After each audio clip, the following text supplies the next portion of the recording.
Secretário, eu queria perguntar para o senhor sobre a questão que remete ao empreendedorismo, né? Já que é uma bandeira muito forte sua. Recentemente houve a criação do Ministério do Empreendedor, né? E foi uma criação meio atabalhoada, porque houve ali uma mudança de cargos, entrega de cargos para alguns partidos. Nessa história toda houve a movimentação e o ministro acabou se tornando, então, assumindo um ministério, mas ainda sem ter uma equipe formada, sem entender ou sem dizer muito bem como que esse ministério atuaria. O senhor entende que haja necessidade desse tema ter esse protagonismo, mas para que ele, de fato, faça a diferença, a construção, a costura política, ela precisa também ser muito bem feita e não depender apenas de toma lá da cá com partidos? Muito bem, uma boa pergunta. Micro e pequena empresa representa 95% do universo empresarial brasileiro. E normalmente ela fica jogada no porão do MIDIC, que é o Ministério da Indústria e Comércio, porque lá é política industrial, né? Então tem o domínio da turma do subsídio, turma que não vive sem o subsídio, está sempre lá nas comissões e tal. E a micro e pequena empresa, ela não era olhada e os economistas, pau. Tá? Então, a Dilma, ela resolveu criar o ministério. Uhum. Mas ela resolveu criar o ministério com a consciência de criar o ministério. Me chamou quando eu era vice-governador, deu um rolo danado, mas eu fui. Fui porque era uma questão de bandeira, tá? E ela foi extremamente correta. Ela me colocou diretamente ligado a ela. Se não me engano, durou pouco mais de um ano esse ministério, né? O ministério foi criado em 2013 e em 2015, por conta já da reforma administrativa que o Levi fez, ela veio muito chorosa até. Eu vou ser obrigada a fechá-lo. Uhum. Mas você vai para o Sebrae. Lá tem dinheiro, tá? E nós vamos continuar a política. E segundo, você vai ter uma sala aqui no Palácio. Eu, presidente do Sebrae, com uma sala no Palácio comandando o processo da desburocratização. Portanto, era uma ação orientada de governo. Hoje eu não sei como é que foi acertado. É um político experiente, O conselho que eu dei foi: utilize o Sebrae como estrutura.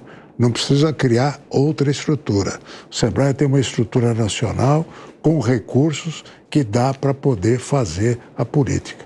Eu espero que ele tenha sucesso. O senhor acredita que ele terá sucesso? O senhor mencionou que o senhor espera, mas a partir da conjuntura, do cenário político ao redor dele, o senhor entende que ele terá sucesso? Até porque o senhor tinha um cenário político diverso.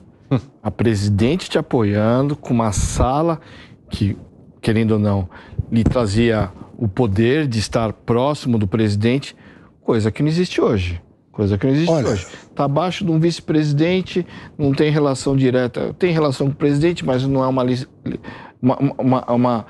uma identidade direta com o Palácio do Planalto. O senhor não. O senhor foi para o Sebrae, mas continuou com o status de ministro. Deixa eu te colocar o seguinte aspecto nessa questão.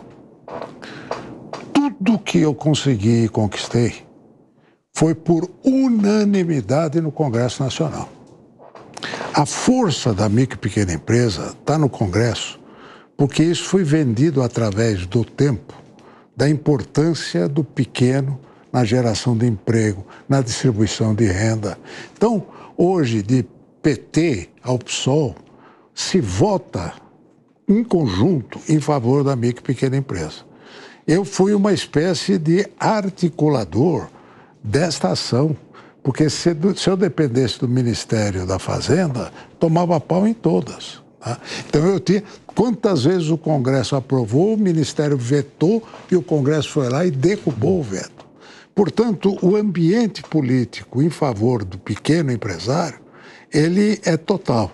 Eu espero que o ministro saiba utilizar esta força e que o Lula não atrapalhe. Vai lá, Nogueira. Secretário, a questão do empreendedorismo, do investimento no Brasil, quando a gente conversa com empresários, e a gente pergunta hoje qual é o grande entrave do Brasil, a gente esperaria como resposta talvez carga tributária elevada, juros elevados, infraestrutura precária, mão de obra ruim. E, no entanto, o que eu mais ouço dos empresários é insegurança jurídica, e sempre relacionado ao Supremo Tribunal Federal. A gente vem acompanhando há vários anos muitas polêmicas envolvendo muitos ministros, talvez o símbolo disso seja o Alexandre de Moraes, mas não só ele. Qual a sua visão sobre o Supremo Tribunal Federal e, mais do que isso, sobre a insegurança jurídica que afasta investimentos no Brasil?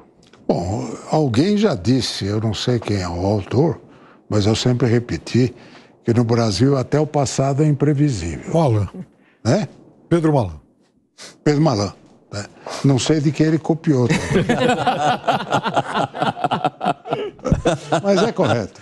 Vai sendo copiada por gerações. Vai. Então nesse caso, de fato, você tem uma instabilidade quando o Supremo deixou de interpretar a lei para querer fazer a lei.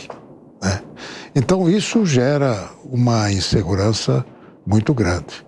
Eu espero que o Supremo rapidamente recupere o seu eixo, até porque eles não foram votados para isso.